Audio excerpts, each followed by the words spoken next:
mimpinya itu dari kepikiran. Tetapi dari sekian pembesar-pembesar kerajaan sing tukang ahli mimpi jarake, ternyata mimpinya sang raja katanya itu adghasu ahlam.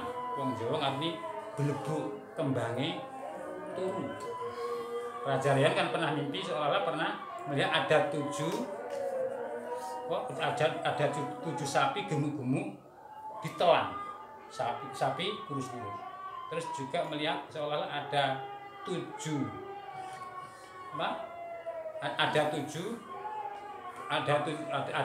tangkai gandum atau padi yang hijau ditelan yang kurus-kurus, yang kering. Itu artinya apa? Ketika disampaikan kepada pembahasan kerajaan yang ahli bidang mimpi, katanya itu adghasu ahlam. Sang raja itu mungkin tidak bisa ditakwil, tidak ada maksudnya, sudah dilupakan aja saja. Tapi tetap dari kepikiran. Nah, ketika di dalam kerajaan itu raja sedang memikirkan itu, dari kepikiran tuh. Pelayan sing bagian tukang minum kan krungu tuh. Terus cerita, saya baca dulu saya ketika ada di penjara itu pernah punya teman namanya ahli mimpi saja. Tolong saja saya raja mengutus saya agar semua dia di penjara. Akhirnya kali sang raja terus disuruh agar semua menusuk di penjara. Kenapa? Terus akhirnya menemui Yusuf. Ketika menemui Yusuf, kata Yusuf tidak sanggup iya kan.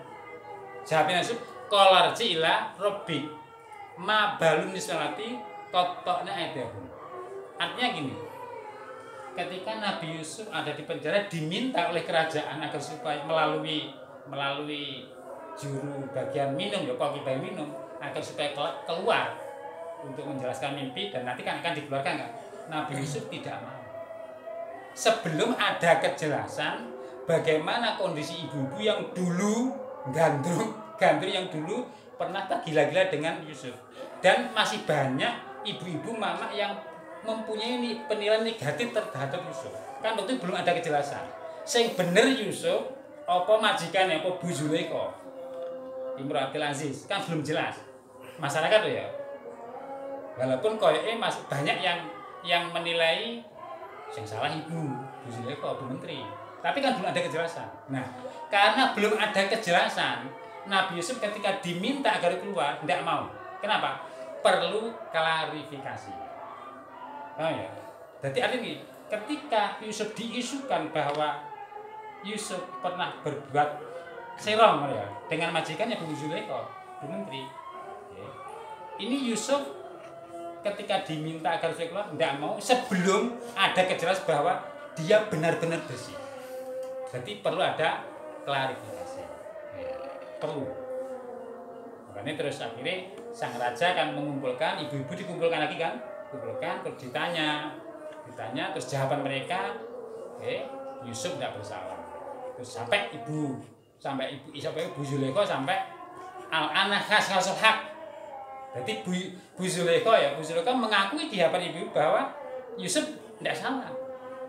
Yang ngajak berbuat mesum itu ya Bu Zulaikha itu pengakuannya. Nah, sehingga dengan pengakuan ini akhirnya Nabi Yusuf benar-benar bebas dari tuduhan dan bersih. Jadi kenapa Nabi Yusuf tidak mau diminta keluar? Karena ingin beliau benar-benar bersih. Jadi untuk membersihkan diri penting harus dengan cara itu. Mulanya terus sampai itu ketika Jin Nabi niku menceritakan tentang Yusuf itu pernah mengagumi si kehebatan Yusuf. Di antaranya ketika diminta keluar dari penjara tidak mau, sampai ada yang berkata upomo iku aku langsung metu. Kan penak teman ke penjara, tapi Yusuf enggak.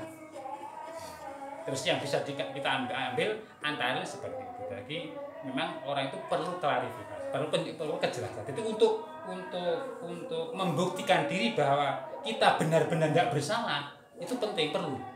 Di antaranya sebagian dicontohkan Nabi Yusuf ketika diminta keluar tidak mau. Sebelum ada kejelasan bahwa dia benar-benar bersih. Makanya terus qalarji ila robbi. Terus itu di antara ibroh yang ada dalam Yusuf. Ada lagi kata-kata la tasribal yaum. Kemudian ya Nabi Yusuf ketika sudah mapan, sudah mulai mendapatkan nikmat dari Allah Ta'ala dari sekian perjalanan hidupnya yang sangat berat, mulai sangat dimasukkan ke sumur, terus dikeluarkan oleh seorang musafir Sayaro, sampai dijual kan oleh, setelah diketahui oleh saudara-saudaranya bahwa Yusuf yang keluar, ya orang anak muda yang keluar dari yang dikeluarkan oleh pedagang oleh Sayaro dari sumur, katanya itu kan budaknya yang melarikan diri sampai diangkat jadi budak, terus didol oleh Sayaro tadi, pedagang tadi, oleh pedagang, terus dijual lagi ke Mesir, kan dari Sam pergi Mesir, dijual ke Pak Kiflan Aziz, itu menteri yang punya istri Bu Zulaikha, di mana Pak Kiflan Aziz yang punya istri dikenal Imin, sehingga setelah Nabi Yusuf itu dianggap sebagai anak angkatnya, kebetulan garwane Bu Zulaikha itu sekian tahun menjalani hidup rumah tangga sama sekali belum disentuh, kan akhirnya tergoda. Bu Zulaikha tergoda dengan kegantengan kekentaman Nabi Yusuf. Bocah usia sekitar 17-an ganteng resik, lah bapake blas ndak tau demo. Ayo, kan iki kan akhirnya tergoda. Kan itu. Sampai Nabi Yusuf digoda. Lah Bu Zulaikha ya cuwati luar biasa. Ya jenenge istri menteri yang mesti pinter maca. Sudah anak sudah anak menteri, putri menteri kan. Tapi istri menteri, ada yang mengatakan itu putri raja. Ada yang mengatakan dalam sebagian itu Bu Zulaikha itu putri raja yang dinikahkan untuk Pak Kiflan Aziz itu. Jadi putri raja kan ya maca pinter cantik. Nabi Bu Zulaikha tergoda sampai Nabi Yusuf sampai pernah suatu ketika diajak ke kamar, terus diajak untuk berbuat mesum, tapi Nabi Yusuf kuat. Nabi Yusuf jadi mampu menahan diri sampai, terus ini kalau ceritakan seandainya tidak mendapatkan pertolongan, tidak ada burhan, tidak ada pertolongan dari Allah Ta'ala, pasti Yusuf terjerumus. Walaupun hamabi ya, wahamabiyah, walaupun hamabiha laula arra'a burhan rabbi. Itu ketika Nabi Yusuf masih di dalam masih serumah dengan keluarga menteri, Bu Menteri, Pak Menteri Kiflan Aziz kan, beliau kan cobaannya kayak besar ya, kan pernah diajak loh, kan cobaan, tapi beliau mampu melewati. Bu di atas percobaan terus sampai di penjara, setelah di penjara terus sampai nanti Nabi Yusuf sampai menjadi menteri, bahkan seluruh kebijakan negara oleh raja itu diserahkan sepenuhnya kepada Yusuf. Siapa yang mengendalikan Yusuf? Nah, ketika Nabi Yusuf sudah mulai mendapatkan posisi yang mapan, kan terus bikin sandiwara, terus saudara-saudara Nabi Yusuf setelah semuanya dari Kan'an Sam diboyong beserta keluarga besar ya, Nabi Yakub dibawa semuanya, terus Nabi Yusuf kan di hadapan saudara-saudaranya setelah melakukan sandiwara kan memaklumi kesalahan-kesalahan dulu-dulu Yusuf. Kan ngomongin kan wis yo di islubute yo aku sing salah, gampane ngono. Ya wis ndak apa-apa. Jawab Nabi Yusuf, latas tiba alaikum ya wis ndak apa-apa. Hari ini ndak ada yang perlu untuk dicaci lagi, yang disalah-salahkan. Artinya ketika saudara-saudara Nabi Yusuf itu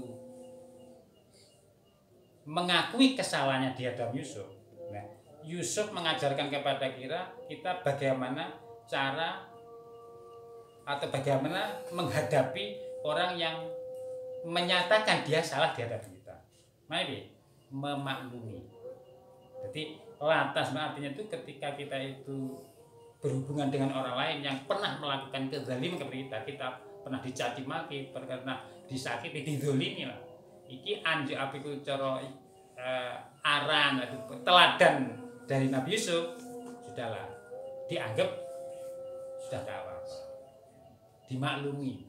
Latas riba alaikumul latas riba, itu diantara ibrah ya, ibrah yang ada dalam itu di dalam Yusuf. Terus yang terakhir, Nabi Yusuf setelah mendapatkan kerajaan, telah mendapatkan nikmat bisa mentakwil mimpi, terus akhirnya semua keluarga besarnya sudah bisa diboyong, merasa mendapatkan nikmat yang sudah sempurna, kegantengannya wis melebihi umum dari sisi kepemilikan duniawi ini, rojo negara itu yang menggandalikan ada di genggaman Nabi Yusuf kan.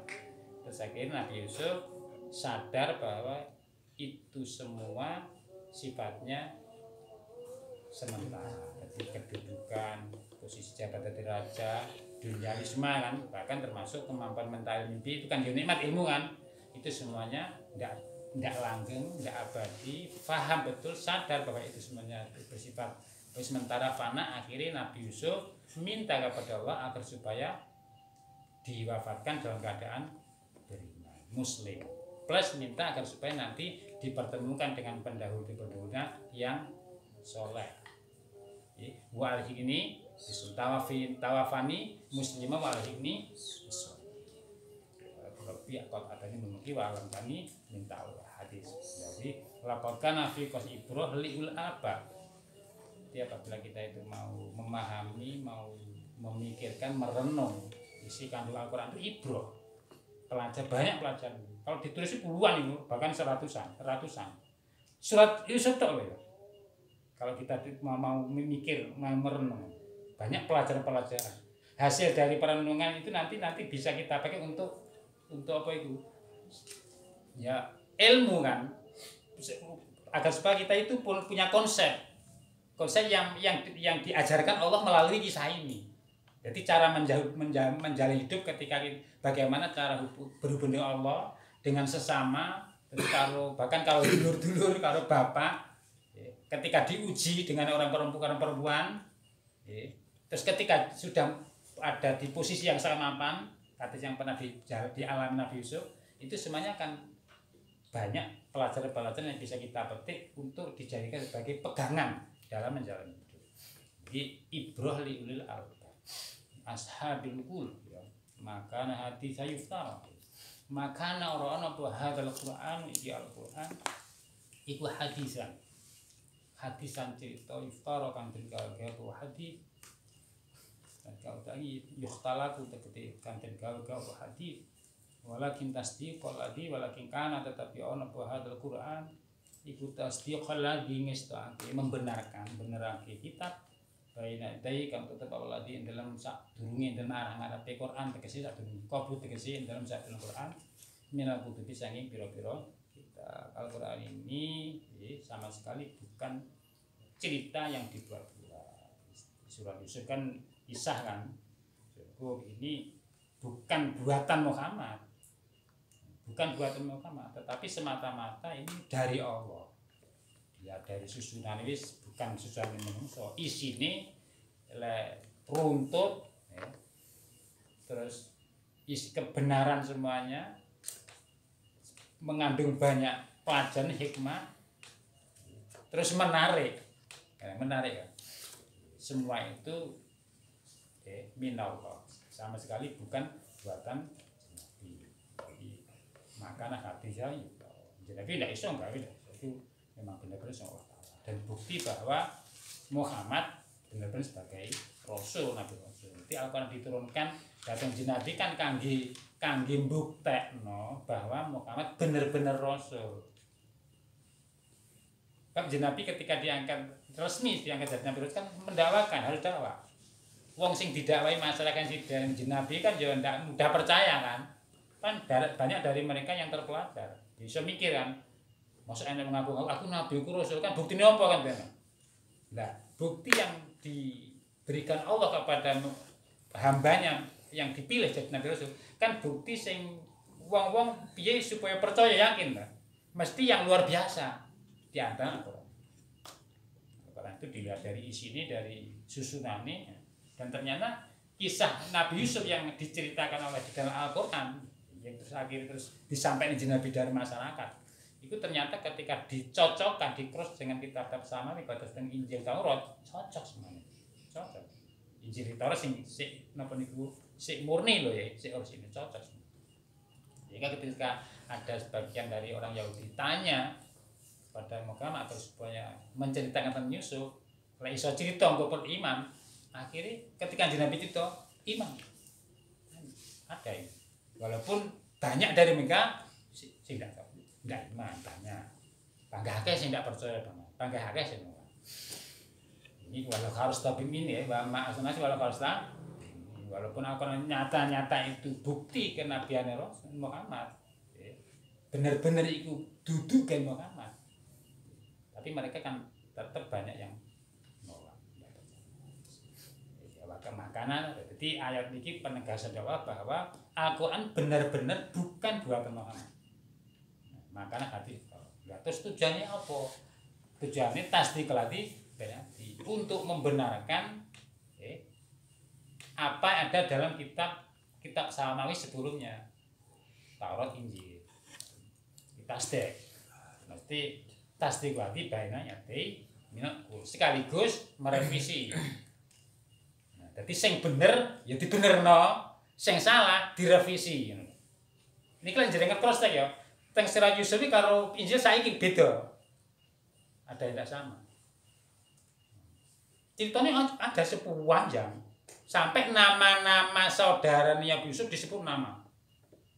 Bahkan keluarga besar Nabi Yakub ya, yang diboyong oleh Yusuf ke Mesir semua kemarin itu kan dari sekian pendapat itu kan minimal 72. Ada yang mengatakan 72, ada 73, bahkan ada yang mengatakan 80, ada yang 300-an. Nah, lek mriku 72 namanya disebutkan. Nama-nama itu. Dengan Alkitab. Dengan Alkitab ya, dengan Alkitab. Bukan Injil. Lakin tasdiqolati benanti di Al-Qur'an itu untuk membenarkan sesuatu yang benar yang ada dalam kitab Samawi, Taurat, Injil, dan sekaligus merevisi. Tasdiqolati makanya yang yang bisa kita jadikan pegangan ya yang Al-Qur'an ini. Tasdiqolati benanti wa tafsir al-syai' wa betul. Nah, ulama-ulama ahli tafsir ketika mencari informasi tentang kisah-kisah masa lalu sing berhubungan dengan bangsa Israel, jenenge Israelia, seringkali cerita-cerita juga diambilkan dari buku-buku karangan ulama-ulama Nasrani Yahudi. Bahkan kadang Injil juga dipakai. Kalau memang masih logis dan tidak bertolak belakang, tidak bertentangan. Tapi tidak semua informasi, berita atau info atau ilmu yang datang dari mereka semua salah kan enggak. Mungkin salah, mungkin benar. Jangan langsung diterima karena mungkin salah. Jangan langsung ditolak karena mungkin benar. Itu hati-hati. Karena makanya ini kita buka-buka ada kitab Qisasul Anbiya ini. Enten kitab Qisasul Anbiya kalau Qisasul Quran. Di karangan Ibnu Katsir. Niku sebagian keterangan niku kalau Pak Gadis ternyata nggone yang kono. Kan yang diterang niku ngindak ahli kitab ngono. Nah, ahli kitab mesti ya iku. Kitab ada dipakai. Jadi karena pilih bangsa cerita-cerita masa lalu, lah kita cari informasi dari mana? Ya ulama-ulama mereka kan. Kalau mesti mereka semua salah kan enggak? Cuma harus hati-hati loh ya. Jadi informasi yang datang kita dari mereka itu ada dua kemungkinan. Mungkin benar, mungkin salah. Lek langsung kita tolak, jangan-jangan benar. Berarti kebenaran enggak benar. Kan gitu.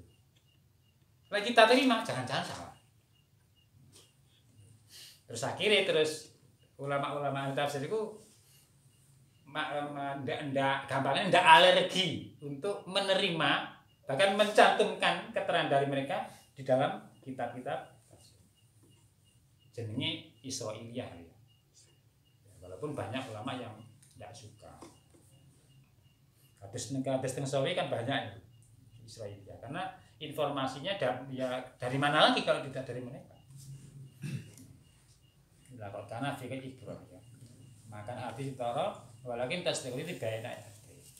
Wa tafsila kulli syai' wa tafsila kulli syai'in lan martelake saben-saben wiji-wiji tabyina kulli syai'in tegese martelake saben yuhtaj kang den butuhake apa ile syai' fi dini dalam agama. Di Al-Qur'an itu nyata-nyata dari Allah, bukan buatan manusia seperti Muhammad. Tujuannya Al-Quran diturunkan kepada Muhammad itu untuk membenarkan kitab-kitab sebelumnya, Taurat Injil yang memang perlu dibenarkan. Yang salah yuk diganti, dibatalkan, direvisi. Itu. Terus menjelaskan segala sesuatu yang memang perlu untuk dijelaskan. Singkatannya kalau bangsa agama, maksudnya yudhaji lividi. Jadi tasdik lah di badan saya banyak yati. Pertama, kedua tafsir lah kulisai. Terus ketiga wahudan pituduh minallah lah disangking dola lah mirasa kesapa.